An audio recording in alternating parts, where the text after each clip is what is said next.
Hey, everybody. Welcome, welcome, welcome. So glad to have you here with us. Should be a great daytime stream. We're doing more of these daytime streams. I know this is great for our folks in Europe. So we're doing a daytime stream. We'll be back this evening also. So it's going to be awesome. Glad to have you here. I say that the century on which we are entering can be and must be the century of the common man. A radical redistribution of economic power.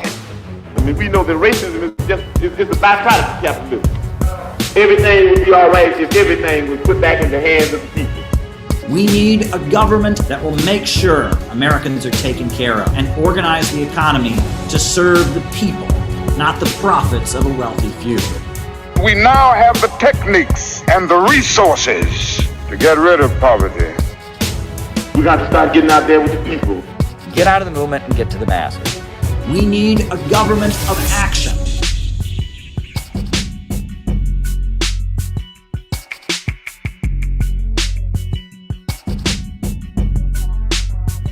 Hey, everybody. So glad to have you here with us. We're streaming live. I know this is great for folks in Europe. So if you're one of those European folks, welcome. If you're one of those folks from a different part of the world, we're great. We're streaming a lot more these days, doing a lot more streaming. So if you're new, if you don't know how we do things here, the way we do things on this stream is that I give opening remarks about whatever it is I plan to talk about. While those opening remarks happen, I write down people's super chat questions. Then I do a roll call and we find out who it is on the other side of the camera who's watching. And then after that, after the roll call, at that point, we then answer super chat questions. So if you have something you want me to talk about in the second half of our show this morning, by all means, send me a super chat. That should be fine. And that's how we'll roll. That's how we'll do things. Good times, good times. Plenty of unnamed diet beverage. If people want to tweet this out, that'd be great. If you want to put this on their Facebooks, their Reddits or whatever, get more people watching. That would be great. We're just doing our thing here. Be sure to hit the subscribe button. YouTube, the algorithms, they have admitted that they do unsubscribe people. And so you want to make sure that you stay subscribed. So hit the subscribe button, hit the notifications bell so you get notified every time we do one of these. And let's just kind of jump right into it, right? Gotta just roll right into it. So we like to talk about socialism on these streams, right? That's one of the main topics that I talk about. I mean, we're on here talking about socialism, Marxism, anti-imperialism, anti-capitalism. That's what we talk about on these streams. And it used to be there wasn't much talk about that in the United States. That was just considered, in the 90s when I was a kid, communism failed. It never succeeded anywhere. But in the last 5-6 years especially, there's been a lot of talk about communism. But all the talk about socialism and Marxism in the United States is wrong. It's epically wrong. It's completely out of touch. And so I thought for today, what might be fun is that we could go through some mainstream media coverage of socialism and communism and react to it. And I could drink my unnamed diet beverage. And in the aftermath of those midterm elections, we can critique some mainstream media coverage of socialism and Marxism. So that's what I've got for you today. We're going to watch some mainstream media coverage of them trying to explain what socialism is all about and getting it epically wrong. But we can talk about why they're wrong. And it's like, the point is we're not like dunking on them, right? I hate those bread tube streams where it's like, I would show the clip and I'd be like, oh my God, look at their faces. They're retarded. Oh my God, the way that guy talks. Oh my God, that guy never got any pussy. It's like, that's not productive. You don't learn anything from that, right? Like, I want to show these streams and talk about why their why what the mainstream media is saying about socialism and communism is wrong, right? Because we can actually learn from it, right? The polemic, there's a deep tradition of the polemic in Marxism, right? It's like that's Marx's pamphlets are all, the Holy Family, the German ideology, critique of the Goethe program, the poverty of philosophy. I mean, they're all polemics, right? Somebody else wrote something. He thought it was wrong. And so he engaged with what they were saying, and he showed why what they were saying was wrong. That's how you learn, right? They talk about the dialectic, where it's like there are two clashing ideas. And out of that, history advances through their contradiction. The thesis clashes with the antithesis. You get a new synthesis. The synthesis becomes a new thesis. This is how these things work. And but you don't really learn from just juvenile making fun of people. The typical YouTuber dunking on people. You don't really gain anything from that. So I'm going to try to engage with this, point to what the people are saying, point to why it's not correct, and explain it. Now, the first piece I'm going to show is from liberal media. This is from CNN. And then after that, I'm going to show a piece from John Stossel from Fox. And we're gonna just kind of show this mainstream US media analysis of socialism and Marxism, trying to explain it. We're going to show it, and we're going to react to it. And that's what we're going to do. So I'm going to start with this CNN piece. Here's why the kids love socialism these days. We're going to start with that.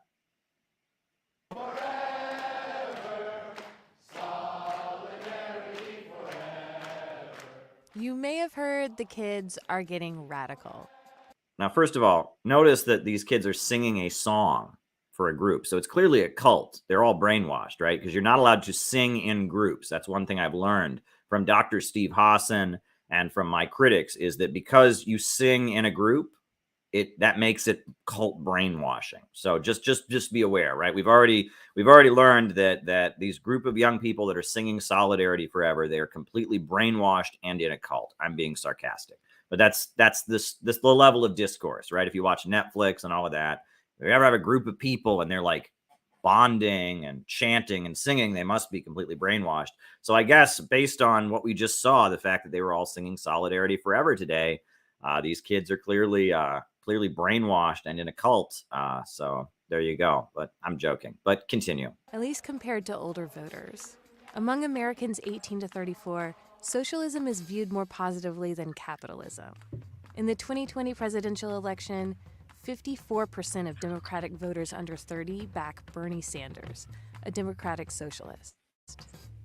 Sanders won 65% of voters under 30 in the Nevada caucuses. Thank you. Why are you a socialist? I'm originally from West Virginia, and so every time I go home, you see the trees are gone. Coal dust covers the roads, but no one's life is improving there. Connor McClellan. That's interesting because, previously there have been various Marxist groups in the United States that have called for the independence of Appalachia. The idea that Appalachia is an oppressed nation within U.S. borders. I believe some of the Maoist communist groups in the 70s took that position. And I think an argument could be made that Appalachia, they have their own culture, their own religious traditions, their own dialect of the English language, they have their own music, etc., and that the wealth of Appalachia in the mines is extracted, and that there is, these big multinational corporations that extract the mines of Appalachia. You could argue, I think a case could be made that there is an Appalachian nation. The people of Appalachia are super exploited. The people of West Virginia and Kentucky and Southern Ohio, and that they are exploited by they are super exploited by U.S. imperialism. They're a colony within U.S. borders. You could argue that. You could certainly make that argument. I think something could be said for that. I mean, I obviously his thing that the trees are gone and stuff. I mean, I get what he's saying. He's saying that the wealth of Appalachia, the coal that's being extracted, the forests that are being cut down, the wealth is not going to the people of his region. I think that's a perfectly legit thing to say, right? I mean, that's like the people in the Middle East that say, look, we got a shit ton of oil. but all our people are poor. Nigeria, the top oil exporting country in Africa right now. No one exports more oil in Africa than the Niger Delta region. But yet you go to the Niger Delta region, people are living in utter poverty, right? I mean, this is Michael Parenti's whole thing about countries that are rich, but the people there are poor because the wealth is controlled by huge multinational corporations. I think that that's a legitimate critique. So I will give this young guy from West Virginia, I will give him an A+. I say that he's right to raise that. So far, this is okay. Remember, they're all in a cult because they were singing. You can't sing and clap at your events. That's brainwashing, right? But I'm joking, of course. But I like the kid from West Virginia, right? But there you go. Founded a Young Democratic Socialists for America chapter at East Tennessee State University in September 2018. Connor and 11 other members of the group road-tripped 14 hours from Johnson City, Tennessee for a 3-day conference. Hello, everyone. This is Connor McClellan. We're passing through Indianapolis, and we're excited to be in Chicago. You don't expect like a bunch of like young socialists to be in the middle of Tennessee, but I think we're like one of the biggest political clubs on campus. 275 college and high school students gathered in Chicago to learn how to be better organizers for democratic socialism and for Bernie Sanders. So this is a little Yolidarity. It's about Southern socialism. So this is to raise awareness that, there are leftist movements in red states. The conference is run by Democratic Socialists of America, which has been around since the early 1980s. When we fight, we win. Yeah, now that's an important thing to know. Where did Democratic Socialists of America come from? Right? Democratic Socialists of America was very much the product of Michael Harrington. Michael Harrington was a Trotskyite intellectual in the 1950s. And he was one of the third camp Trotskyites. He was against the Soviet Union. He was against Cuba. He was against China. He said they weren't deformed worker states. They were just state capitalism. And he worked with Max Shachtman, who was this Trotskyite who broke with Trotsky and ultimately moved into the neocon camp. But Michael Harrington was this young Irish American who got involved with the Shachtmanite Trotskyites, the New York intellectuals, the people who eventually became the neoconservatives. And Michael Harrington ended up serving in the administration of Lyndon Johnson. He wrote a book about poverty called The Other America. It was about poverty in America. He served in the administration of Lyndon Johnson, and he was one of what they call the State Department socialists, meaning that he was thoroughly in support of U.S. foreign policy. He eventually turned against the Vietnam War, but it took him a while. For a while, he was so anti-communist, he was in favor of the Vietnam War. And he was just your typical State Department socialist. And he worked with Irving Howe. Look up Irving Howe. That's another Shachtmanite Trotskyite, Irving Howe. And Irving Howe, Max Shachtman, and Michael Harrington, they were members of the Socialist Party of America during the 1960s. And they were working with the U.S. government. They were State Department socialists. And the Socialist Party, the old Eugene Debs Socialist Party collapsed because of the Vietnam War. It split into 3 camps. And the people that were 100% against the Vietnam War, they became what's now called the Socialist Party USA. That was David McReynolds. And the people that were kind of against the Vietnam War, that eventually were against the Vietnam War, but they hadn't been against it from the beginning, right? That was Michael Harrington. That was Irving Howe. They formed the Democratic Socialist Organizing Committee. And there was actually a third faction, fascinating, that supported the Vietnam War, and they were called Social Democrats USA, and they became supporters of Ronald Reagan. A lot of neocons had been in Social Democrats USA. It was a very small grouping, but it was a group of socialists who were for Reagan because they were so anti-communist and supported the Vietnam War. So it's kind of a wild story, but Michael Harrington, after the Socialist Party collapsed, this guy who'd served in the administration of Lyndon Johnson, he'd written The Other America, a book that's critical of poverty. I think like Hillary Clinton quoted him in some of her writings or something. This social democrat Trotskyist, Michael Harrington, he was just kind of, he was a figure. He was a writer. They would publish him in the New York Times every so often. But in the 70s, there was a big communist movement in the United States. And as as the new communist movement of the 70s and the Maoist groups started to decline, as the 1960s political upsurge started to decline, all of a sudden, Michael Harrington had a huge amount of funding, just a huge amount of funding for In These Times, which was this magazine that he published, In These Times. And he was basically telling all the communists, well, the reason the communist movement in the 70s didn't work is because it was un-American, because Leninism, democratic centralism, that's un-American. But now we can become politically mature and we can become democratic socialists of America. And DSA, as a political tendency, it was ex-communists becoming less radical, moving into the Democratic Party, and in some cases becoming pretty blatantly pro-imperialist. So it's quite interesting. I mean, Harrington was always, he had supported the Vietnam War at the beginning, and then he gradually turned against it.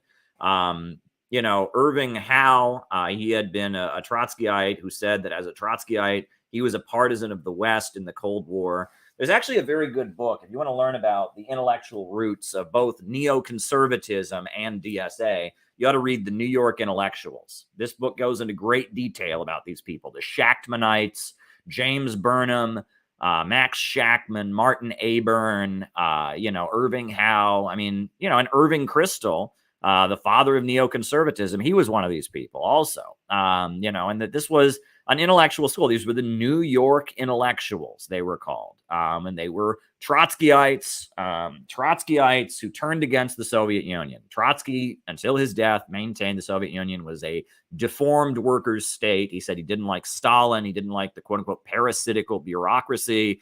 But he maintained that the economic foundations of the Soviet Union were socialist. It was a, quote, deformed or degenerated workers' state.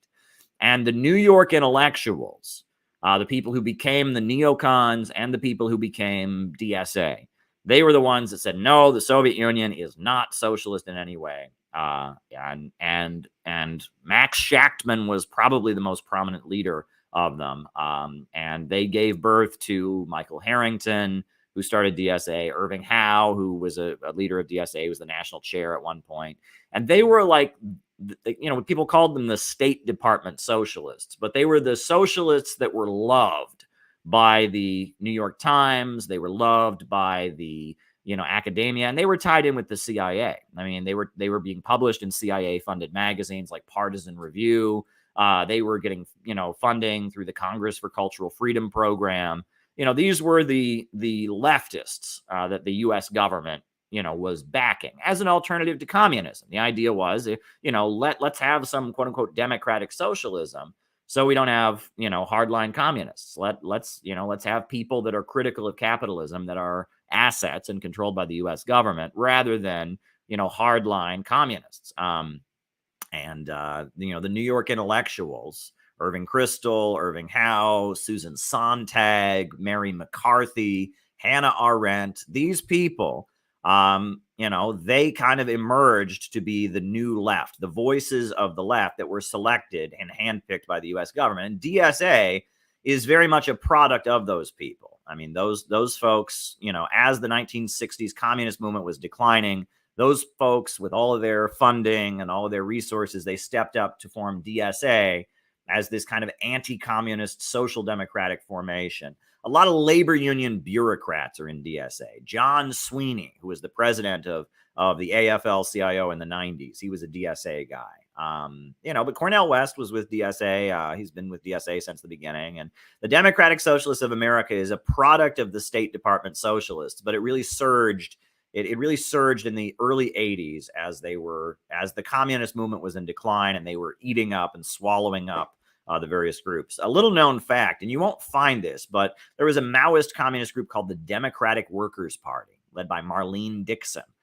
They dissolved into DSA after they collapsed. Kind of a wild story. But most of their members went into DSA. You won't find that if you look at the Democratic Workers' Party's website or the Wikipedia page on them and stuff. It doesn't say that, but most of them, in the California Alliance, the Quality of Life campaigns, they went into the DSA. A lot of these, as the Maoist communist groups, as the Trotskyite groups, as the various communist groups were getting weaker, as the Soviet Union was getting weaker, a lot of the people that had been in communist groups suddenly went into this very well-funded, very anti-communist, liberal organization called DSA that had a lot of money and resources. Thank you, Carolyn. Thank you, Carolyn, for your super chat. I do appreciate it. But we'll continue with this CNN piece. It's interesting that they're really playing up the red state angle, and I'll rake them over the coals for that later. But yeah, I mean, they're playing up the red state socialist angle, which is to their credit, honestly. I appreciate that, but we'll talk about that later. We fight, we win. But there was a surge in interest after They're chanting again, which means it's a cult. You know that? You saw that? They were chanting, so it's clearly a cult. the 2016 election. It's a And in joke. the last 3 years, membership has more than doubled from 24,000 people to 56,000.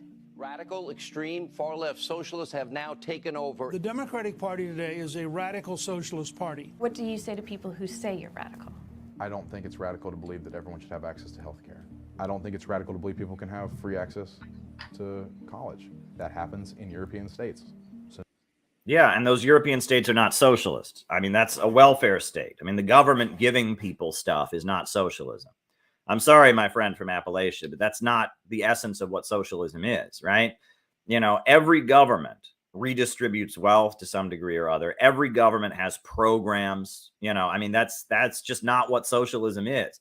That's what neoliberalism has taught us. Neoliberalism has said, oh my God, you can't have the government do anything because then that's socialism. Well, no, governments have always done stuff. I mean, the roads are not socialist. It is, the U.S. Constitution says that we should have a post office, for example, right? The U.S. Postal Service. It's in the Constitution. Why? Well, because there needs to be a delivery system for letters, for packages. There's nothing socialist about it, right? It's necessary in order to maintain capitalism.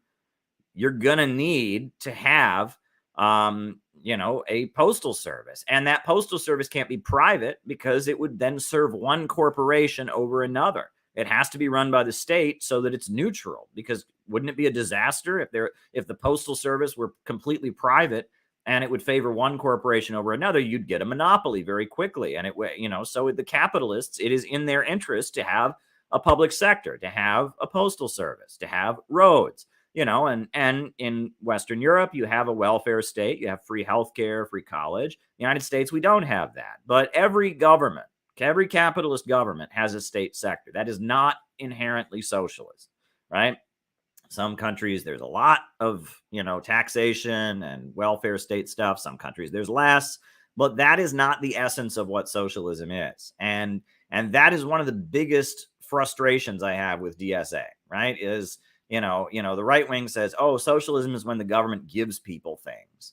And for the longest time, DSA just agreed, yeah, the government should give people things. Well, the government already gives people things. I mean, and I think, yeah, sure, the government should give people health care. The government should give people education, but that is not the essence of socialism. Capitalism is production organized for profit. Socialism is when the banks, factories, and industries and the major centers of economic power are not operating for profit. They're forced to work in the interests of all of society. When the means of production are controlled by society, that is socialism, right? Socialism is a rationally planned economy organized to serve public good and not the profits of a few. It's not a welfare state. It is not a welfare state. No, I don't believe I'm radical. Many of the students we talked to at the conference said watching their parents struggle as they grew up is what drew them to Sanders. I come from an immigrant family. I've seen my parents work so hard for things that should have been afforded to them as soon as they got here, things like Medicare, things like affordable housing, things like access to secondary education. My sister and I did not have health care for a long time, so I remember growing up just knowing I wouldn't be able to go to the doctor if I needed to. My dad the other day actually, he was like, why do you support Bernie Sanders? He supports Donald Trump. I asked my dad, when's the last time you've had health care? He said, I have never had health care. And he's almost 60 years old. At the end, I just said, Dad, I support Bernie Sanders because I support you. Well, we all know that, because if you want things like healthcare and jobs, according to the DSA crowd, if you want things like education and college, and if you're friends with your father who's a Trump supporter, then you're a class reductionist, didn't you know? Right? This is interesting. This is like they're showing the good side of DSA. They're showing like the side of DSA that's aimed at people in red states. But you haven't actually met the DSA. You haven't actually met the real left because they hate these people, right? You know, as far as these people are concerned, as far as the leadership of DSA is concerned, all of these people have white privilege. They've got it too good. They're class reductionists. They're racist. You know, I mean, I'm sorry, but meet the real left. The real left hates all of these people in this video, you know, that are white and they're talking about healthcare and jobs. They hate them. They hate them. No, trust me. Trust me. They hate them because, you know, they're privileged. You know, his dad deserves to be poorer because he, you know, because he's white and he's benefited from his white privilege. And I mean, I'm just being honest with you. If you actually talk to the left, this is like an infomercial. This is CNN advertising DSA to people in red states. But if you actually talk to the people who run the synthetic left, they hate people in red states. They want people in red states to be poorer. And they say that if you talk about economics, you're a class reductionist. This video came out before Force the Vote, I believe. Remember the Force the Vote controversy when Jimmy Dore just said, why don't they actually fight for health care? And they called Jimmy Dore racist for criticizing AOC, a woman of color. And, you know, Jimmy Dore actually went out and said, let's actually demand the health care. And they exploded at Jimmy Dore. He's racist and sexist and homophobic and transphobic. You know, you're not allowed to actually talk about economics, right? If you actually talk about economics, if you do what these people are doing, pretty soon in the DSA atmosphere, they will call you a class reductionist, white supremacist, white privileged, Nazbull, Strasserist, you know, like they did to Jimmy Dore, right? All of these people that are saying, I want health care. You know, I talked to my dad who's never had health care and he's a Trump supporter. Oh my God, your dad's a Trump supporter and you haven't disowned him? Oh my God, you're a Nazi collaborator. Is there a photo of you with your dad? Wow, that means you're collaborating with Trump supporters. I mean, this is how nuts they are, right? You know, the DSA crowd, you know, this is like an infomercial. This is like advertising. They're trying to get you to think that the DSA leaders care about people in red states. They don't. They hate people in red states. They hate people in red states. They hate people in Appalachia. They hate people in the South because they're all privileged and their life is too good. And I mean, I'm just telling you, right? Like this video is not an accurate representation of how the DSA leadership, how the prevailing voices on the left actually think. And if you want to know what they actually think, look what they did to Jimmy Dore. Look what they did to Jimmy Dore after Force the Vote. And that's what they really think. There's a super chat that came in. I want to give it its credit. All right. I'm 58-year-old American, finally opening Lenin and Engels, going to read Vijay Prashad's books on Ho Chi Minh. All right. Let me write that down. Right.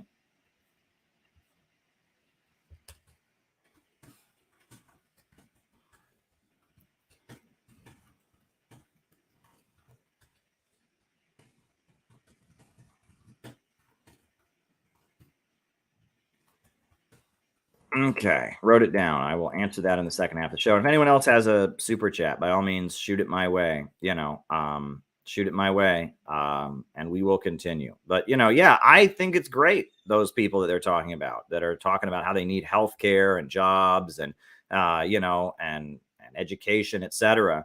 But you know, I'm sorry, but the real atmosphere in DSA circles and Democratic Party woke left circles, they hate those people. They hate those people.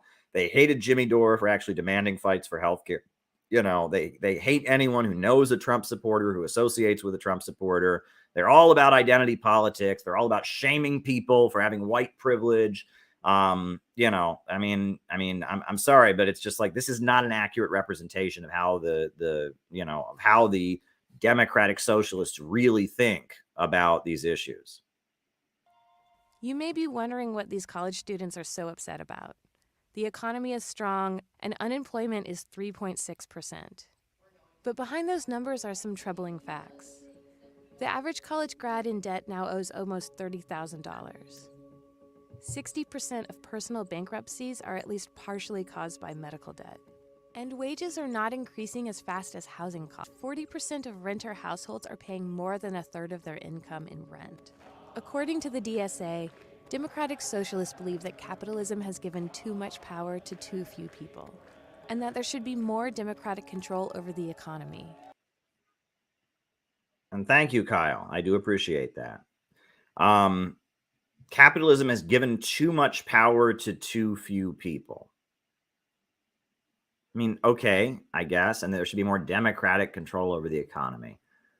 Okay, I guess. Again, this is one of the things that Lenin talks about. We'll talk about this in Proletarian Revolution and the Renegade Kautsky, right? And this is kind of a hard thing for people to understand, right? This is a little bit of a hard thing to understand, but in Proletarian Revolution and the Renegade Kautsky, Lenin is writing a polemic against the leader of German social democracy, the big, Marxist leader in Germany, Karl Kautsky, denounced the Bolsheviks when they took power for not being democratic. He said you should have just gotten elected. After the Tsar was overthrown, they were going to have a constituent assembly. Why didn't you get elected? Why didn't you get elected? And Lenin points out that ultimately the difference between a lot of the way social democrats think, like DSA, and the way communists think, right? Communists and social democrats, the difference in their perspective is that social democrats really believe that Western capitalist liberal democracies can become what they say they are. That with Western capitalism, you can truly get a democratic government. And they're angry about the hypocrisy. They're angry about the fact that, liberal democratic societies claim to represent all the people and they don't. Right? That is a big part of social democracy. All right. UN trying to end 60-year embargo on Cuba. Great, wrote it down. That is a big part of their criticism.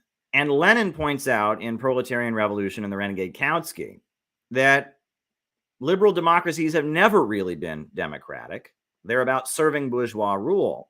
They're about serving the rule of capitalism. And the goal is not to just make them true to their principles. The goal is rather to take control of the means of production and move society toward communism, right? And that if your goal is simply to make Western capitalist societies true to their own principles, you're not recognizing that those principles are never genuine, have never been genuine, and that taking power and establishing socialism is highly authoritarian, right? And that the Bolsheviks, they took power, they had a revolution. That's a highly authoritarian act that was not democratic in the sense, right? They did, reject the Constituent Assembly. They had all power to the Soviets, and the workers' councils, the Soviets, took power and proclaimed the government. And that was not, quote unquote, democratic. However, it led to greater participation of the people in the governing process. It led toward creating a society where people had jobs, healthcare, and education, and they raised the country up from poverty. But it wasn't, that's one thing that social democrats, when it gets down to it, they really just they think that they can hold Western liberal democratic societies true to their own principles. They say, okay, well, the United States claims it's a government of, by, and for the people.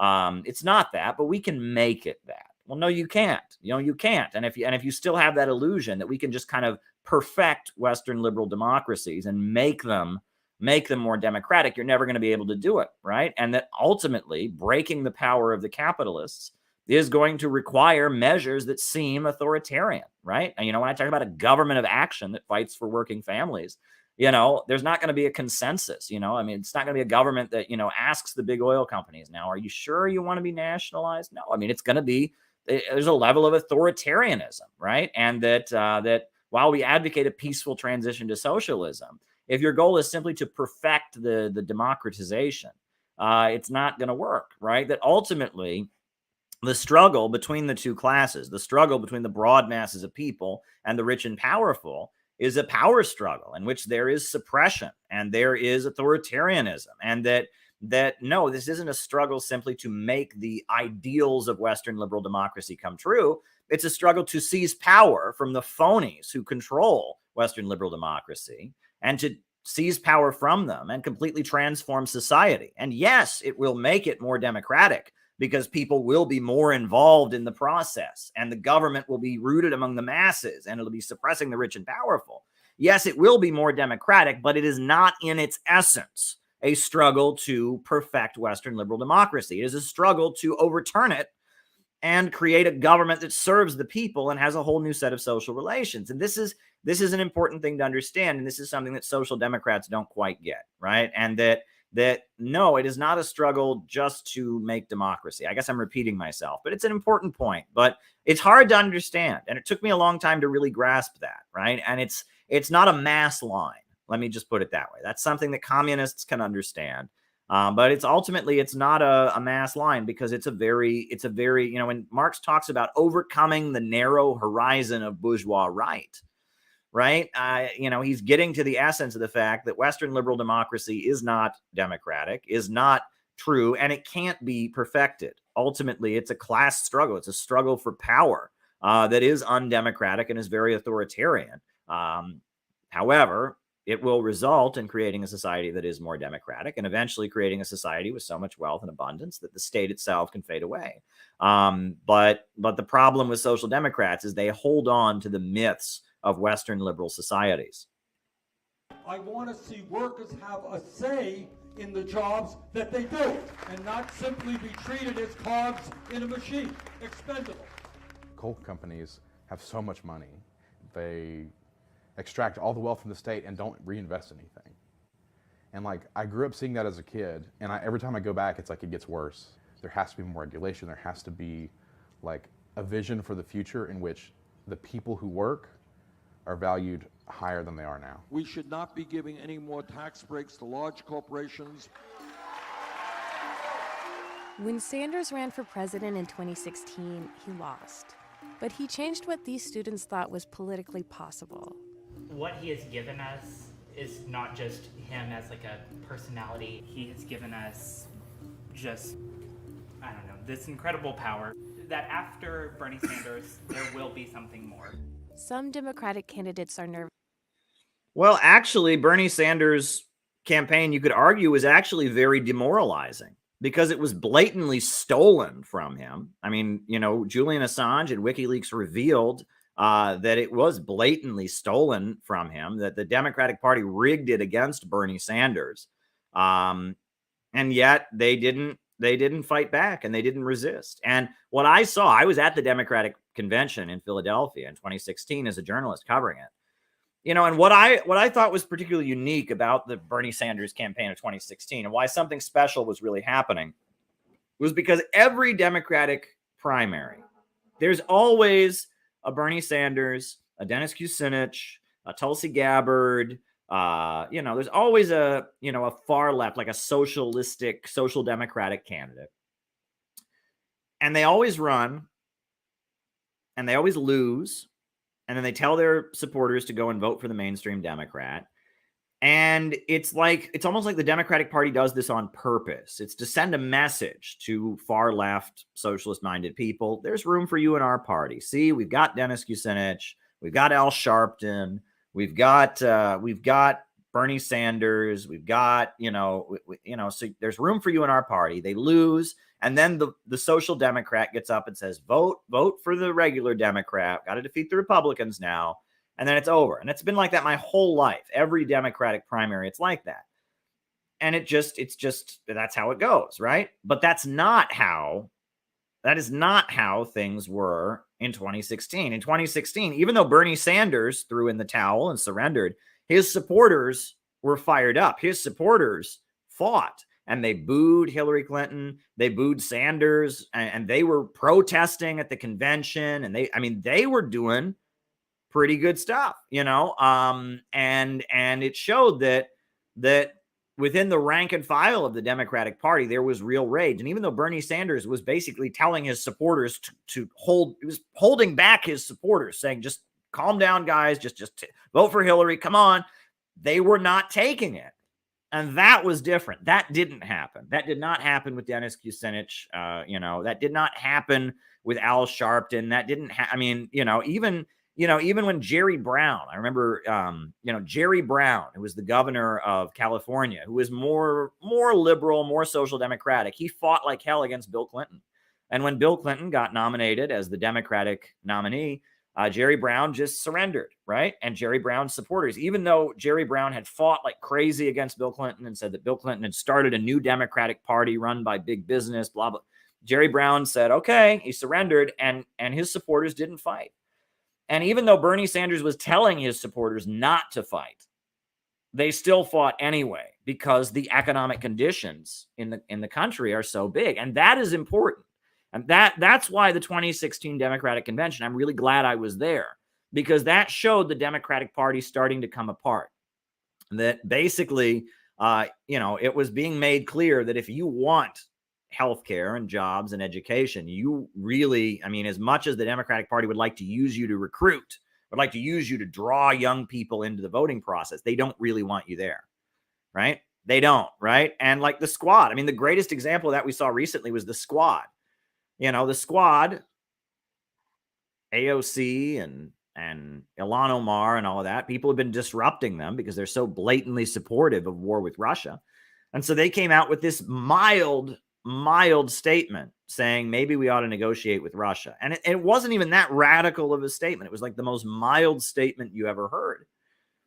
And they put out the statement, and then they had to retract it. And they came out and they're like, we're so sorry. We don't want to negotiate with Russia. And they had to apologize. That's not allowed. Right. And Jimmy Dore, I remember I'm a Jimmy Dore fan. And I was looking at my what was it?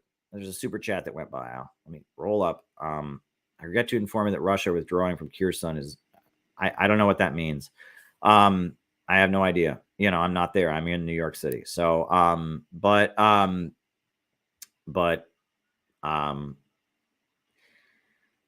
you're not allowed to do that. And I remember Jimmy Dore's name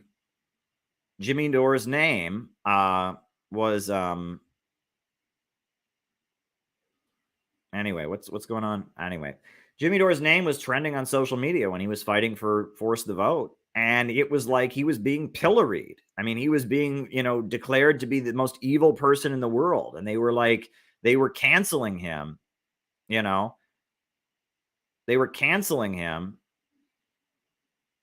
and yeah. They were canceling him. So there you go. Whatever, folks. All right, let's continue. The socialism tag would be ballot box poison. I am troubled by having a socialist lead our ticket. And that Trump would use it to scare more moderate voters. Donald Trump is desperate to pin the socialist label of socialist on our party. We can't let him do that. And older Americans might wonder why Sanders has gotten so much support from this demographic, when a fresh-faced candidate like Pete Buttigieg is in the race. So Pete Buttigieg is a millennial. Why don't you like him? It's so simple-minded to think that just because he's a young guy means he represents something different. I don't think he's sincere, I don't think he's genuine, and I don't think he's gonna bring America what it needs. What about Mike Bloomberg? Mike Bloomberg, No, Mike Bloomberg's a no for me. Another capitalist, a capitalist who I think is actually scarier than Donald Trump. To me, he seems like he's buying votes. Well, I'm just mentioning this, right? Yeah, Michael Bloomberg is a capitalist. Yeah, Donald Trump is a capitalist. They are owners of means of production. Why does that mean? This is one thing I see a lot in the socialist movement is there's this like moralism, right? Well, I wouldn't, they're saying, I'm not going to vote for him because he's a capitalist. Frederick Engels was a capitalist. Frederick Engels was a factory owner, right? And Marx's work was largely funded by the fact that Frederick Engels inherited a bunch of factories from his father. Does that mean that we shouldn't read Frederick Engels? It's not a moralist critique. It's not like people who have wealth are bad and people who do not have wealth are good. That is not what Marxism ever says. And it's kind of an annoying thing. I hear that, right? When people say, well, when I would go out on the street, and distribute socialist literature, people would point to my shoes and say, those are really nice shoes for a socialist. And I remember thinking should I have shitty shoes? it's like you can't have socialists are not against wealth, right? And they're against capitalism. But in a capitalist society, you're obligated to participate in capitalism, right? So it's like the issue with Michael Bloomberg isn't that he himself owns a company. The issue is that his policies, and what he advocates is a capitalist program to maintain capitalism and U.S. imperialism. I think that's the issue. The issue with Donald Trump, again, is not that he's a capitalist. The issue is that his policies maintain the capitalist system. Like, this isn't like, it's not a moralism. It's not like there's good people, the workers, and there's bad people, the capitalists. That's not what Marxism is about. That is not a scientific way of thinking. The idea is that the program that is in the interests of the proletariat and the struggle of the proletariat for emancipation will lead to a stateless, classless world by holding back by ending the artificial restraints on production, by holding back the irrationality of capitalism, right? It's not an identity thing, right? It's like, like somebody who's like into identity politics might say, well, I'm not going to vote for this person because they're white. I'm going to vote for Obama because he's black, or I'm going to vote for this person because he's a woman, or I'm going to vote for this person because she's a woman because I want to empower women. And so people like project identity politics onto Marxism. Well, we're class focused, right? So we're voting for working people and poor people against people who have money. That is not what the Marxist movement has ever said. The Marxist movement is about applying science to society, understanding different social forces. It is the movement for the emancipation of the proletariat. Not, in essence, it's not about there's these good people that are proletarians, these bad people that are capitalists. That's not what it is. It's about advocating a program that will advance the interests of the working class majority against the rich and powerful few. And that's a really common distortion, that Marxists are against wealth. They think rich people are bad people. That is not what it's about at all, right? Marxism is a scientific way of understanding society. That's what it is. So we will continue. Bernie Sanders isn't the Democratic nominee. Will you vote in the election? Bernie Sanders will be the Democratic nominee. So I'll be voting for him in the election, yeah. But there is a chance he doesn't get it right. So if it's someone like Bloomberg, what will you do? I'll vote my conscience. Okay. But I will be voting for Bernie Sanders. Okay. Yeah. There you go. And it also goes to show, I think what they were getting at in that stream is that in a lot of red states, Bernie Sanders would have done much better in 2016 than Hillary Clinton. No question about it. In 2016, Bernie Sanders would have done way better than Hillary Clinton and may have even defeated Donald Trump in 2016. But the Democrats, the social democratic message, the class struggle message of the people against the billionaires, the call for public health care and a Medicare single payer system, that was too threatening to a lot of the powerful interests that were in with the Democratic Party, and they didn't want to hear it. The Democrats have kind of focused on, rather than the class struggle message of the Bernie Sanders campaign, the kind of populistic social democratic message of the Bernie Sanders campaign, they've transitioned toward an identity politics message. Republicans are fascists. They argue that there's a struggle between white privileged male racists and people of color and people that are woke and understand privilege. And, they've transitioned the messaging of their party to be one that is very much about, there's one section of the population that is at war and fighting against another section of the population, that urban middle-class white people and people of color, the only way they can benefit is at the expense of rural people and Southern people. And the Republican Party is doing the same thing, right? They're telling people in red states, Southern people, rural folks, the only way you can gain is at the expense of urban middle-class white people and people of color, right? And they're setting up this culture war, which is much more effective for the ruling class. It's much easier to have one section of the population fight the other. I think it was Jay Gould, the capitalist, the wealthy mining capitalist, Jay Gould. He said, I can hire half the working class to kill the other half, right? He said, you cannot operate a coal mine without machine guns. And I can hire half the working class to kill the other half, right? That is very much the rhetoric of the capitalist class, and picking one section of the population and whipsawing it against the other and saying, well, you can only gain at this other section's expense. You can only gain at this other section's expense. You know, a whipsaw. What is a whipsaw, right? It's back in the day, you know, before they had chainsaws and such. There was a tool, there was a saw that was operated by two people. And when one guy was pushing, the other guy was pulling. And when the other guy was pulling, the other guy was pushing. There'd be one person on one side and one person on the other. Zzz, zzz, zzz, zzz, zzz, right? It's a whipsaw. And whipsawing the population, right? That is how the ruling elite are trying to manage the capitalist crisis. They are actively trying to push the United States toward a low-wage police state, drive down living conditions, make the population poorer. And in order to do that, they need to whipsaw the population. And Bernie Sanders' message, which was, he kept emphasizing throughout the campaign, it was a 50-state strategy. That was very dangerous because a 50-state strategy would not lead to the whipsawing of the population.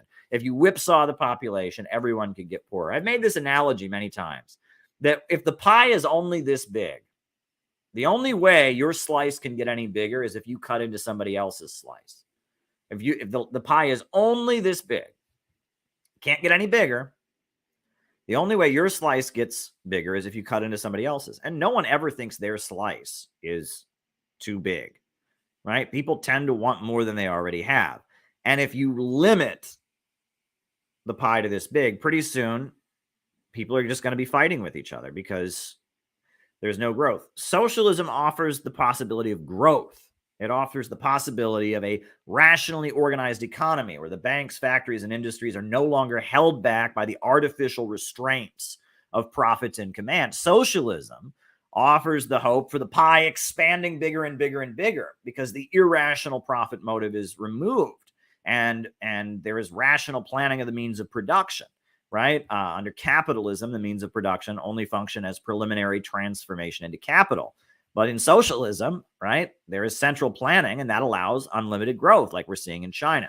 So that's my reaction to the CNN piece. That's like that CNN, that piece was them trying to tell people in red states they can be left-wing, highlighting red state socialists. And I'm sorry, but it's like if the atmosphere in synthetic left circles, they hate all of those people. Like that guy said he wouldn't vote for Hillary. Oh my God, he's the reason that Donald Trump got elected. He's responsible for hate crime. I mean, it's like the synthetic left hates all of those people, right? Because they talk about jobs and healthcare, they talk about jobs and healthcare and education. They don't talk about, how Republicans are fascists and Nazis and how white people have too much privilege. So there you go. All right. So now we're going to show John Stossel. This is right-winger John Stossel. And John Stossel, by the way, his material, he's been beating this drum for years. I mean, he did a piece he's been pushing like libertarian free market economics for years. He did a series he used to be with like NBC or CBS or one of those. And this is like his shtick. He promotes neoliberal economics. Now he's with Fox and this is his takedown of socialism. So let's go, John. Go at it. Called capitalist corporate greed. People eagerly find fault with capitalism. If capitalism works, if this is the best we got, why does it seem to give such a raw deal? A raw deal? Is that what we get? I hear that from people now working for Joe Biden. Do I look like a radical socialist? Not especially, but with so many upset about America's wealth disparities. It's time to take a closer look at the socialism these people want. Now that's very clever messaging there, right? Did you see that? It showed them saying, tax your wealth. Tax your wealth. And that is one of the classic right-wing tropes. A lot of people in America have worked really hard. Working people in America, I mean, they put in hours you wouldn't believe. They, they bust their ass, compared to Europe where they have much better benefits, much better, healthcare, much better much better wages, much better job security, union representation. But a lot of American working class people have busted their ass, worked really, really hard to get their house, to get their car, to be able to take their kids on vacation. And then they hear socialists want to tax your wealth. And in their minds, socialism would mean taking away what they have worked so hard to get. And so they're hostile to it, right? They believe socialism is taxation. Socialism is redistribution of wealth. And they say, no, I've worked so hard. You don't understand that I worked 3 jobs. Just to get by. I've made so many sacrifices to get a house to raise my 2 kids in, to be able to, to get the position that I have at the company. I made so many sacrifices, and now they want to take all of this away. I'm hostile to it, right? And this is a trick that the right wing does, where they make it sound like, rather than being against the wealth of the billionaire class, we're against all wealth. And the synthetic left, with their degrowth shit, they play right into it, right? But we're not against wealth. We're against exploitation, right? We're against the system where the means of production are privately owned by a small group of people.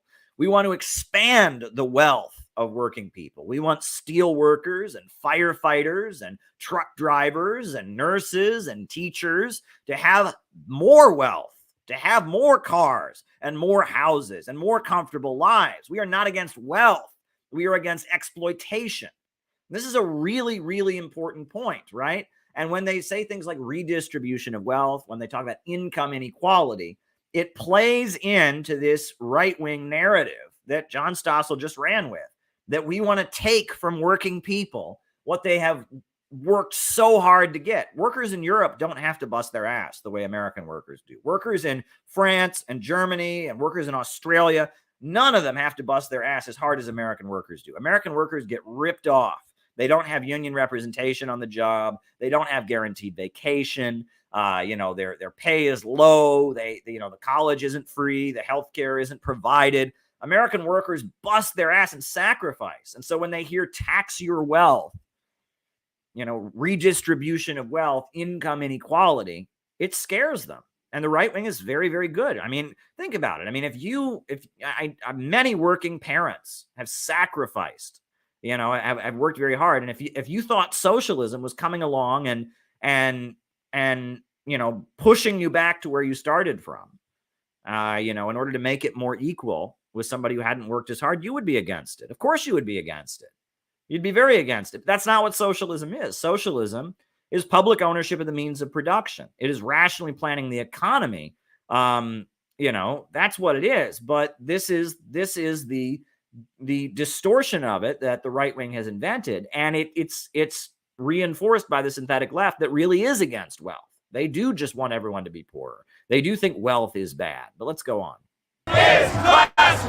We are committed to transforming our society into one based on freedom, equality, and solidarity. The belief that socialism will bring that is why it's now as popular as capitalism among young people. Another big reason is, oddly, this 90-year-old, linguist Noam Chomsky.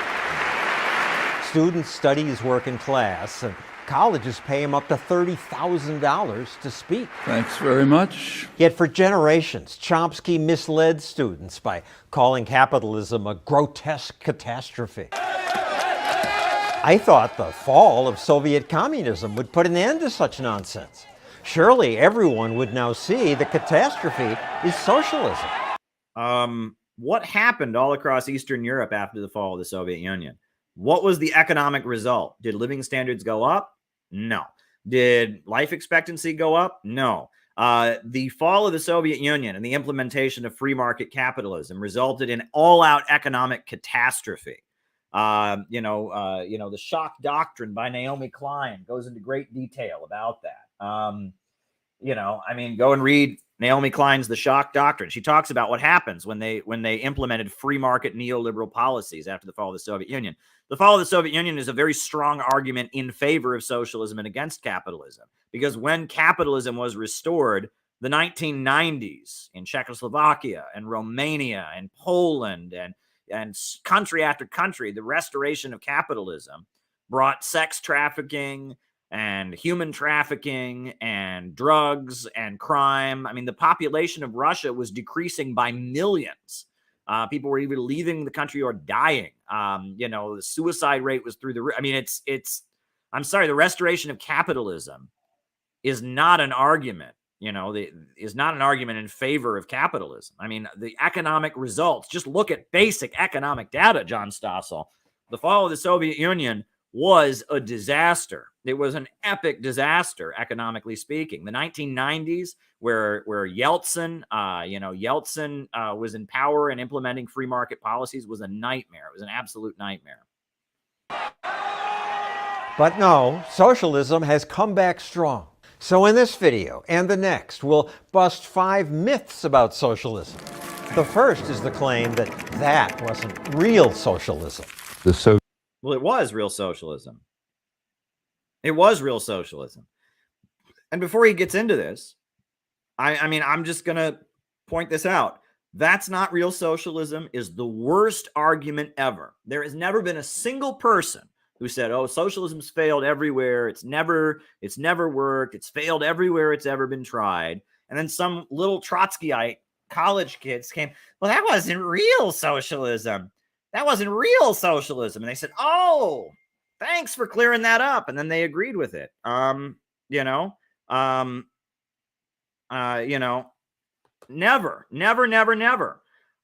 has that been the argument. Never has that convinced anyone. Never has that convinced anyone. It is the worst argument. We've been hammered into our heads. Socialism failed everywhere it's ever been tried. It's never been successful as an economic system. And if you just get up and denounce all the socialism that has ever existed and say, oh, it wasn't real socialism, it's not a strong argument. It's not a strong argument. All right, let's continue. Soviet Union. This was about as remote from socialism as you can imagine. It's absurd to say that the Soviet Union was remote from socialism. Economist Ben Powell reminds us that when the Soviets made private business illegal, that's about as close as the world ever saw to the pure socialist end of the spectrum. But whenever socialism fails, people always say that wasn't real socialism. It doesn't prove anything about socialism. Well, and it was real socialism. It was real socialism. Socialism in the Soviet Union was real socialism. And yes, you don't gain anything by denouncing it. And one point that I have made over and over and over again, I have made this point. And I said it to Vosh, and I've said it in many debates. Let me just get the video off the screen here. I've said it in many debates. There will never be a socialism that the New York Times approves of. People have this delusion in their heads that, there'll be a socialist revolution somewhere. And unlike Russia, and unlike China, and unlike Cuba, and unlike North Korea, there's going to be a socialism that's going to be purely democratic and never violate human rights. And the New York Times will look at it and they'll say, wow, while we don't agree with the policies of this country, we have to acknowledge that this socialism is good. It's doing good things. And no, any socialism that emerges is going to be called a brutal authoritarian regime. It's going to be called totalitarian. It's going to be called repressive. They're going to say it's starving people. They're going to say it's violating human rights. Anywhere that you have real socialism, they will say that. Great case in point is Venezuela. Hugo Chavez bent over backwards to accommodate the right wing. They had their own TV channels. They were participating in the elections. And it was still, it was a brutal dictatorship. It was a brutal dictatorship. And it didn't matter. They still called it that. No matter how much you are quote unquote democratic, no matter how much you're open, they still call it a brutal regime. They still call it authoritarian. So you gain nothing by saying, well, that's not real socialism. You gain absolutely nothing nothing by doing that. You gain absolutely nothing. And yes, the Soviet Union, with its planned economy, with its, with the Soviets, with the Communist Party and the 5-year economic plans, that was socialism. And you can criticize the Soviet Union, and the Soviet Union fell for a reason. There were obviously problems with it, but the Soviet Union had tremendous economic achievements, raised millions of people out of poverty. And it was a socialist society. And China today is a socialist society. Vietnam is socialist, right? Cuba is socialist. Venezuela is socialist. Socialism exists all over the world. Socialism has raised hundreds of millions of people out of poverty. It has industrialized countries and raised them up. Libya was socialist under Gaddafi. Socialism does exist. And by saying that's not real socialism, you gain nothing. By disassociating yourself from the countries around the world that have broken free from the Western monopoly capitalists, you have gained nothing. In other countries, working people have to be in control of production. The Soviet Union is the exact opposite of that. Working people. Yeah, and that's Noam Chomsky, and I've ripped to shreds his thing. I have another video ripping that to shreds. This notion that every factory is autonomous and functioning according to profits, but the workers vote on who their boss is, or the workers are co-owners, is socialism. That is not what socialism is. Socialism is overcoming the narrow horizon of bourgeois right. Socialism is when profits are no longer in command. No control over anything. But that's the problem. That is what socialism inevitably delivers. Socialism means abolishing private property in the major things that go into production and replacing it with some form of collective ownership. In practice, yeah, this guy knows more about what socialism is than the DSA does, right? It's not worker cooperatives. It's not the government giving people free stuff. Socialism is public ownership of the major means of production. This right-wing guy knows more about what socialism is than all the liberals and Trotskyites and social democrats. This means state ownership and control, and the Soviet Union had an abundance of that. Of course, the Soviet Union is now gone, so some say. There is no true socialist country that exists today. But there is. Look at Venezuela. Just eating is a luxury. When I say socialism created hardship there, people trash me on my own social media. Read a book. Venezuela's not socialist. Think a bit. Yeah, Venezuela is a socialist country. Absolutely, Venezuela is socialist. It's not socialism that caused their economic problems. When Hugo Chavez first came to office, they had only 12 public universities. Now they have 32. Socialism wiped out illiteracy in Venezuela. I've walked through whole neighborhoods in Caracas where every house was built by a loan, an interest-free loan from the government. Socialism in Venezuela has had tremendous achievements. The problems in Venezuela, the economic hardships they currently face, didn't start until 2014.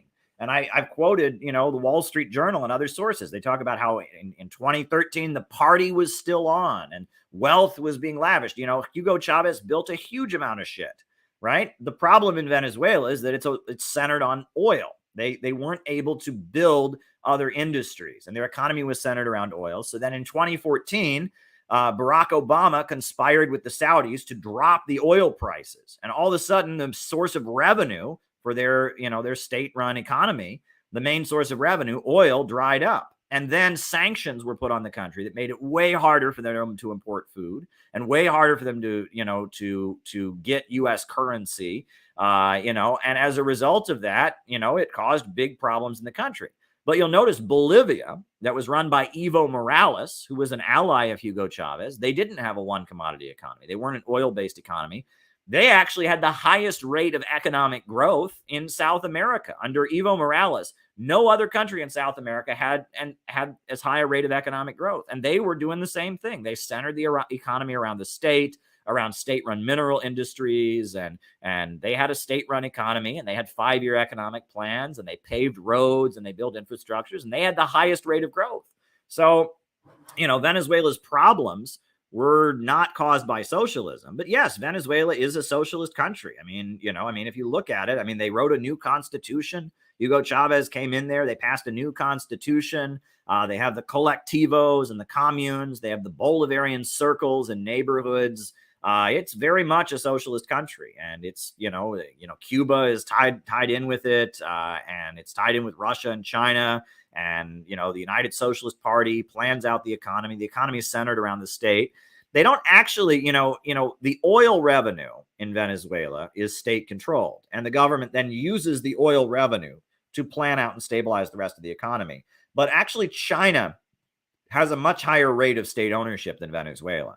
In Venezuela, other than the oil, the university system, not much is really state run. But that oil is used, the oil money is used to stabilize the economy. Whereas in China, you have a lot more state-run industries and such. And that's a critique that the Communist Party and some of the other people in the United Socialist Party made of Venezuela, was the fact that they didn't build up other state-run industries. They should have had a state-run steel industry. They should have had, state-run manufacturers and such. So there you go. Other than that, I'll listen to the politician who wrecked Venezuela. El capitalismo es el reino. No, he didn't wreck Venezuela. The economic problems that Venezuela faced didn't start until after he died, you lying sack of shit. He wiped out illiteracy in Venezuela. He built infrastructure like crazy. I mean, he built universities and schools. He built whole neighborhoods. No, Hugo Chavez did not wreck Venezuela, John Stossel. You're just wrong there. The economic problems that you're pointing to in Venezuela started after he died. You're just lying. You're just lying, John Stossel. Because capitalism is tyranny. Hugo Chavez said his government must take over businesses. ¿Y este edificio? Es un edificio que tiene comercio privado de joyería. Expropiese. Expropiese. That's socialism. The socialists turned the richest country in Latin America, the nation with the biggest oil reserves in the world, into the poorest country. But it's not clear that... No, false. Venezuela is not the poorest country. I mean, it is not. It is not the poorest country. I'm sorry, Haiti is pretty poor. Central America, Guatemala, Honduras, they're pretty poor. Venezuela becomes poorest country. That is just not factually accurate. And also, Venezuela started on the socialist road. I mean, in 1999, Hugo Chavez took office. In 2002 or 2003, he declared the road to socialism. The economic catastrophe that they had in 2014, that started in 2014 when the oil prices dropped. So the idea that socialism is to blame for Venezuela's hardships, that's just bullshit. I mean, it's just not factual. That crisis has anything to do with their socialist policies. That's myth too. Venezuela's failure has little to do with socialism and a lot to do with poor governance. Some of Chavez's programs could have been sustainable if he pursued a sound economic policy. Yeah, some of his policies could be sustainable if he had a sound economic policy called capitalism. Why does it have to be capitalism? Oliver is saying if he just managed it better. It's a story about epic mismanagement. Or here's how Al Jazeera puts it. Economic policies have failed to adjust to reality. That's the nature of socialism, is for their economic policies to fail to adjust to reality. And why didn't that happen in Bolivia? Why did Bolivia under Evo Morales have the highest growth rate in all of South America? Why has Nicaragua, under the leadership of the Sandinistas, had a way stronger economy than Guatemala and Honduras that are free market? Why has socialism in Nicaragua been very successful compared to capitalism in Guatemala and Honduras? Why has socialism in Cuba been much more prosperous for the population than free market policies been in Haiti? You point to the Venezuelan problems that started in 2014 as an example of why socialism will never work and why socialism is completely failed. That's just not logical. That's just not, it's a complete selective interpretation of events. Because economic reality is evolving every day. It's millions of decentralized entrepreneurs and consumers who are making fine-tuning adjustments to this. In our capitalist society, when COVID hit, what did we start seeing? Millions of entrepreneurs adjusting without government orders of how to deliver their products and services. Servers have switched roles to delivery drivers, while bartenders have turned into sales reps. Restaurants installed the heat lamps, expanded patios, did delivery. All the reporters complained about the absence of federal direction. No central authority could possibly direct all these individual adjustments in thousands of different places. In fact, yeah, I'll just pause this and say that I really don't think that I really, really don't think that the pandemic and the way it played out in Western capitalist societies is a strong argument in favor of capitalism. Yeah. Yeah, I really, really wouldn't make that argument. Hey, folks, if you want to see how great capitalism is, look at the United States during the pandemic. Yeah, look at the United States during the pandemic and how we handled it. Great example of, I mean, if you want capitalism, look at America during the pandemic. That's such a strong argument. Oh, wow. China handled the pandemic much better, but go on. Federal direction would have prevented all that. In a market economy, the great thing is everybody's little adjustments gets tested and we get to see what works.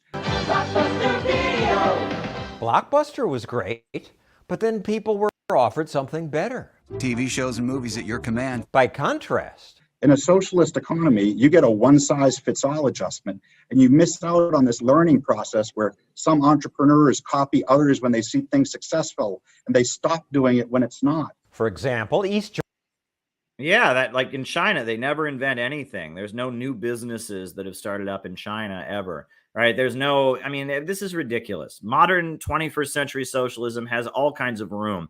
One of the strengths of Nicaragua's socialism has been their micro entrepreneurship program.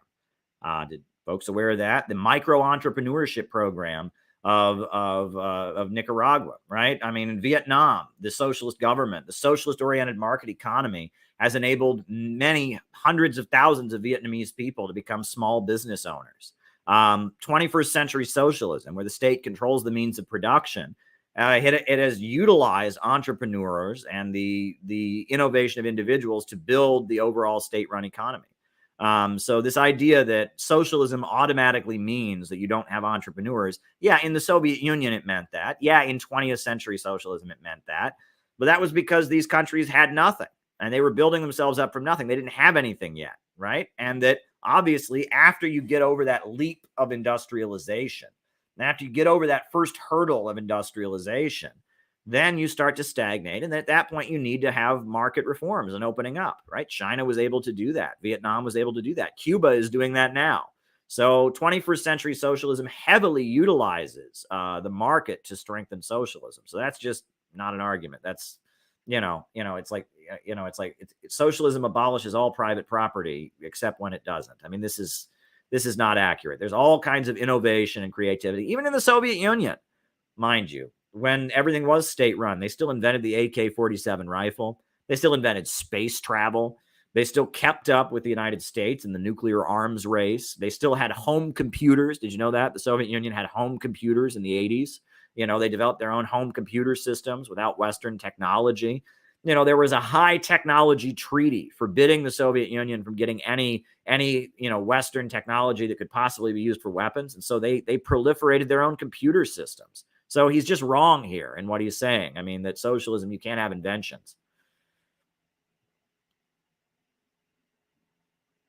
Germany's socialist planners pushed these Trabants. Bequem für 4 Erwachsene. They said the cars were great. Wendig. Schnell. But it was a terrible car. Hard to drive. And it spewed pollution. Even when West Germans were building Volkswagens, BMWs, and Porsches, East Germans were stuck with Trabants. In a socialist economy, every one of the minor adjustments needs to be commanded. Okay. There's 2 layers of bullshit there. First of all, does anyone know what Volkswagen means? What does Volkswagen mean? What does it mean? What does it literally mean? It means people's car, people's wagon. He's just saying when West Germans were driving Volkswagens, which is supposed to be a wonder of the free market, Volkswagen was a car company that was intentionally built up by the Nazi government The Nazis supplied them with free labor. Concentration camp inmates worked in their factories. And the Nazi state heavily subsidized them. The free market did not build Volkswagen. The German government went out of its way to subsidize and build up. So if you're saying that Volkswagen is proof of the free market, I mean, that's bullshit. I'm sorry, but it's like Volkswagen is itself the result of fascist building up of a state-controlled for-profit corporation. The Nazi state went out of its way to subsidize and build them up. It was a state monopoly. So that's how John Stossel is just such a liar. He just tried to tell you that Volkswagen cars in West Germany are proof that the free market is good, when Volkswagen itself is a product of fascist authoritarian planning by the Nazis. So that's bullshit. Second argument, he's saying, oh, look at this bad car they had in East Germany, right? This bad car. Has capitalism ever produced a bad car, right? Ralph Nader got famous with his book Unsafe at Any Speed, talking about, the Chevy Corsair, the car that was so bad. Has capitalism ever produced a bad car? Never. All cars produced by capitalism are good. Meanwhile, what country leads the world in new energy vehicles, in electric cars? What country is leading the world in creating electric cars? China. China is the leading producer of new energy vehicles. China's, state-controlled car companies are making the best cutting-edge electric cars. He's on there complaining about this car, in East Germany that pollutes a lot. China's state-controlled electric car companies are making the best new energy vehicles, the best electric cars in the world. So this whole argument that Volkswagens are good in West Germany, this East German car was shit, therefore socialism is not as good as capitalism, is just a completely bullshit argument. Volkswagen is not an argument for the free market. It's people's wagon. It was a state-controlled monopoly set up and funded by the Nazis. So Volkswagen's not an argument for the free market. Capitalism makes all kinds of shitty cars.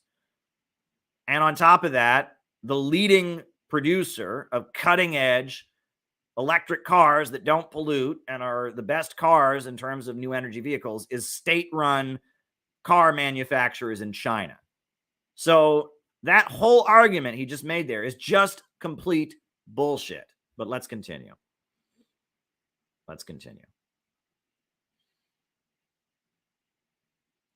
Who has to know all of those teeny adjustments, communicate it down, and get everybody to do the right thing. That's impossible. No government department can manage millions of individual decisions and prices.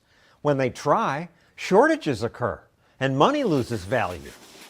If you work the whole month, you can buy one hamburger. Here's another excuse for Venezuela's failure. Oil prices plummeted in 2014, and Maduro failed to adjust. Vox made this video called "The Collapse of Venezuela Explained." In the whole video, they never mention socialism once. They blame falling oil prices. The oil price is a complete distraction. There's plenty of countries around the world that depend on oil revenue. How is that a distraction? When Venezuela's economy is completely centered around oil, and then the oil price plummets, so their state, revenue drastically decreases, and then the USA hits them harder than ever with sanctions to prevent them from getting US currency, to prevent them from importing toilet paper and toothbrushes and food and everything.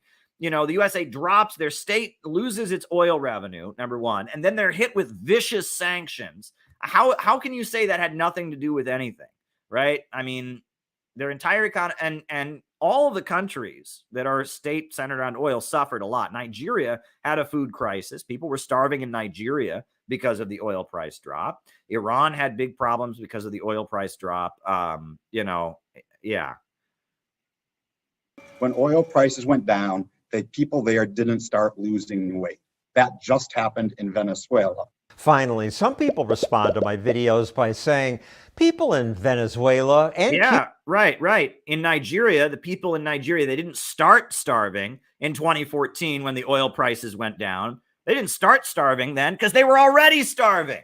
Nigeria is the top oil exporting country in Africa, and they have malnutrition and widespread illiteracy even when oil prices are high, you idiot. I mean, this is, yeah, you're right. People in Nigeria didn't start losing weight and start starving when the oil prices went down in 2014 because they were already starving, because the oil is controlled by ExxonMobil and BP and Shell and Chevron. I mean, that's ridiculous. How many oil-rich countries around the world where the people don't control the oil, where the oil is controlled by Western monopoly corporations, did you have starving people? I mean, this is ridiculous. And it's like, yeah, Venezuela had big problems in 2014 when the oil prices dropped. Those problems were expounded by the sanctions that were, put on the country, preventing them from importing products. They were expounded by the USA freezing their money. The billions of their money was stolen. The money that was in British banks or American banks was frozen. I mean, state assets around the world were frozen. And then they had, people in the streets burning tires and assassinating people. They had the La Salida campaign. So yeah, Venezuela had big problems, but yeah, go to Nigeria where, people were already starving because, Western oil corporations control the wealth. I mean, he's just making bullshit arguments here. Cuba struggle not because of socialism, but because of our sanctions and embargo. They certainly don't help the people, but it's an afterthought as a reason for their suffering. In Cuba, they drive around 1950s U.S. cars, but we don't have a blockade on them. There's no U.S. Navy destroyers preventing Kia, Fiat, or whoever else around the world from. Yes, there is. Actually, the way the sanctions on Cuba work is that if you do business with Cuba, the USA doesn't do business with you, right? If you import cupcakes into the United States, you have to sign a document with U.S. Customs certifying that there's not 1 ounce of Cuban sugar in those cupcakes. Yes, actually, there is regulations that prevent Toyota and Kia and Fiat from doing business in Cuba. Yes, there are. Look up how the U.S. embargo on Cuba works. He's just lying here. If you do business with Cuba, you can't do business with the United States, right? I mean, that's why Cuba has had to import their school buses from Japan. Because there's a Japanese school bus company that doesn't do business in the United States so they can do business with Cuba. He's just lying here about how embargoes work, first of all, and that's obnoxious. But second of all, let's talk about Cuba. Compare Cuba to Haiti. Haiti is a free market country, right? Aristide, the socialist leader, Aristide was removed by the United States in a 2004 coup. And how are things doing? How are things doing in Haiti? Haiti should be a prosperous free market country compared to awful Cuba. Well, compare the life expectancy in Haiti, compare the rate of literacy in Haiti, compare calorie intake and nutrition in Haiti. They eat dirt mixed with oil. The people are so desperately poor. Compare Haiti to Cuba. Free market Haiti is a nightmare. Oh, why don't you compare Jamaica to Cuba? And look at the life expectancy, the rate of literacy, the access to healthcare, the infant mortality rates. Why don't you compare Cuba to any other Caribbean country? Just compare the conditions that average Cubans live under compared to the conditions that people live in throughout the Caribbean. Cuba is doing pretty well, despite the fact they're up against a U.S. blockade. So he's just being utterly deceptive there. But we continue. Sending them cars. The reason for their suffering is they have an economic system that can't deliver. In our next video, more myths about socialism. Haiti has an economic system that can't deliver. Jamaica has an economic system that can't deliver. Honduras has an economic system that can't deliver. Guatemala has an economic system that can't deliver. If you compare the economic conditions in Cuba to other countries throughout that region, they're doing pretty darn well. I mean, and of course, but none of that's capitalism. It's all just, this is how John Stossel operates, right? I mean, it's, Volkswagen is proof of how great the free market is. I mean, this is just silliness. But anyway, folks, we continue. So we have a few super chats that have come in. I guess. But before we get to those super chats, we will do our roll call. So we'll do our roll call. We'll call you out as we see you. Names and locations. Names and locations. Who's with us? Names and locations. Who's with us today? For some reason, my computer is being very, very slow and obnoxious right now. So I'm going to try closing windows and see if that helps.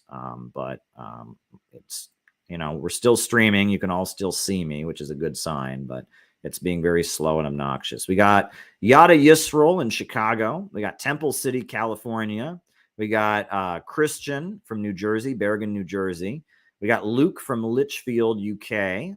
We got Neofons from Milwaukee. We got Lisa from Massachusetts. We got Finland. We got Sue from Rhode Island. I'm trying to put you on the screen there, Sue. We got San Francisco. We got Quinn and Meredith from Eatonville, Washington. We got Los Angeles. We got Carter from Duluth. We got Brazil. Alex from Brazil. We got Breeze from Florida, right? We got Bob C. in Ireland. Very, very good. Very, very, very good. Just trying to get my computer to start cooperating here. We got Jeff from the United Kingdom. We got Clyde Bank. We got Steve Matherly from Durham. We've got Kweke from Nigeria. Very, very good. It's great to see me back. Thank you, Kweke. I'm glad to be back as well. We got Prester John is from Captured Land. Is that like a new amusement park, Captured Land? Right? They got Disneyland and I'm just kidding. But anyway, they got Danielle from Milan. We got Northeast Kansas, Radio Free Kansas. We got Pueblo, Colorado. Right? We got, Hannibal is in Singapore. Shout out to you, Hannibal, in Singapore. We got Zaire, Denmark. Right? We got Bradley Wasser in St. Louis. We got Carlos from South Texas. A Better America from Michigan. Good times, folks. Good times. We got Clyde Bank from Melbourne. Right? We got Ben in Suffolk County. We got Christchurch, Oliver W. in Christchurch. Let's see if we can get the computer to start cooperating here. Takes a lot of memory to stream, I guess, right? We got Jim Hicks says he's behind enemy lines. I don't know what that means, but hope you're safe, Jim. We are the workers of the world. Very good. Very, very good. All right, so we got a couple super chat questions here. So the first one is a 58-year-old person is reading Lenin and Engels for the first time, and they're reading Vijay Prashad books. Well, good for you. Like I said, I always recommend that people read the textbooks first. Read The History of the Three Internationals by William Z. Foster. Read The Fundamentals of Marxism-Leninism, the Soviet textbook. Start with a textbook before you start reading the classics, the polemical works, because it gives you the proper context. That's my advice. Take it or leave it. As far as Vijay Prashad does a very good job talking about the history of revolutionary movements. He highlights the support the Soviet Union gave to the Black liberation struggle. He talks about Cuba and their record of internationalism, etc. Unfortunately, Vijay Prashad is a little bit in with the synthetic left. He's in that PSL, mindset where he's like, he follows what the synthetic left is doing. But he's good at talking about the record of socialism around the world. He's good at critiquing neoliberalism. So, there you go. All right. And I've only got one other super chat question. What do you think about the UN trying to end the 60+ year embargo of Cuba? Well, the UN has voted, the UN General Assembly has voted to condemn the U.S. embargo on Cuba over and over and over again. So many times the UN has voted to get rid of it. And it still stands, right? I mean, I would be great. It violates international law. It is just, ganging up on a country and trying to crush it. So yeah, I think it's great that the UN is taking a stand against it, but I don't think it'll end it. Obama was trying to improve relations with Cuba, and then Trump, moved backwards on that, right? Trump was pandering to the Miami lobby, the Gusanos, the the anti-Cuba, anti-Venezuela crowd in Miami. Whereas Obama was thinking long term, and he realized there's a very good chance that China could set up a military base in Cuba. So Obama was saying, okay, we're going to get nicer to you, Cuba, in exchange for China not setting up a military base there. Plus, it's been proven that that they were trying to foment some kind of color revolution in Cuba. It didn't work, but they tried. As they were slipping U.S. interests in there, they were, trying to set up some kind of color revolution. They didn't pull it off, but they tried.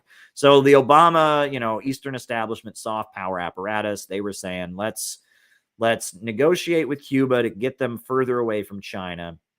Let's also go in there and try to pull off a color revolution by expanding U.S. interest in the country. Whereas the Gusanos, the anti-Cuba fanatics, were saying, let's just blockade them. Let's just isolate them. Let's just completely barricade them for political reasons. So there's differences in strategy among the ruling class. But listen, folks, it's been good. I'm gonna get off of this stream now. I'm gonna say goodbye for now. I'll be back tonight. I'll be streaming again tonight, this evening. We'll do an evening stream as well. But yeah, it's good. We're just going to keep streaming. I'm glad to be back. I'm glad that everyone's happy to see me back, and I'm ready to keep going. I love you all. I love this community, and I'm glad to be streaming a lot more. We have a lot more space at the new place, so I'll be able to stream a lot more. A new upsurge in the struggle against U.S. imperialism is now emerging throughout the world. Ever since World War II, U.S. imperialism and its followers have been continuously launching wars of aggression. But the people of various countries have been continuously waging revolutionary wars to defeat their aggression. While the danger of a new world war still exists and the people of all countries must get prepared, revolution is the main trend in the world today. And while the danger of a new world war still exists, the people of all countries must get prepared. Revolution is the main trend in the world today. And we need a government of action to fight for working families. A government of action to fight for working families. We need a government of action to fight for working families. Good night, folks.